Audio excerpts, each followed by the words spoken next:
Daripada gabut mending kita bahas kembali serialnya anime terbaru yaitu The Beginning Up to the End, yaitu untuk episode perdana. Ya tentunya bakal tayang secara global ya pada tanggal 2 atau malam ini tepatnya. Ya sesuai dengan daerah masing-masing gitu ya. Nah di sini gua mau infoin sesuatu ya, bahwa untuk episode perdananya dari serialnya ini itu sebenarnya udah tayang duluan gitu ya sebelum perilisan secara global.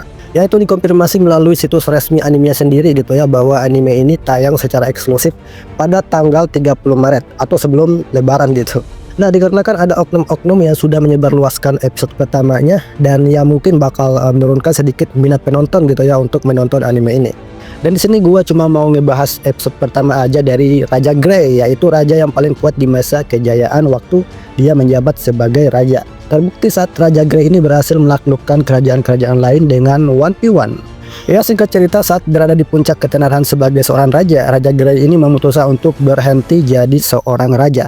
Karena Raja Grey ini berpikir gitu ya, untuk apa ketenaran, uang atau harta, jika selama ini apa yang dia lakukan sebenarnya itu gak benar gitu, yaitu menginvasi negara-negara lain demi ketenaran semata.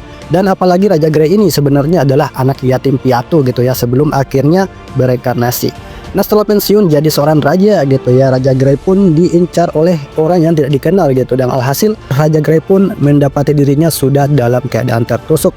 Dan Raja Grey pun akhirnya terisekai ke masa lalu sebagai anak jenius dari keluarga petualang, yaitu bernama si Arthur gitu.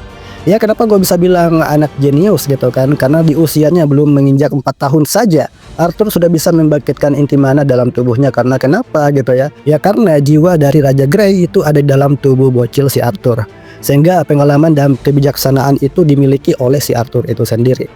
Nah yang jadi pertanyaan gitu kan, apakah anime ini mirip Solo Leveling? Ya gue bisa bilang iya dan tidak. Iyanya karena kedua anime ini sama-sama diadaptasi lewat manhwa, sedangkan dari segi cerita dan alur animenya sendiri itu mirip Mushoku Tensei.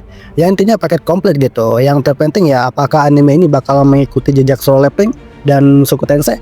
Nah kita bakal lihat aja ya di episode nanti malam atau episode yang akan datang. So itu aja ya untuk pembahasan kali ini. Sampai jumpa.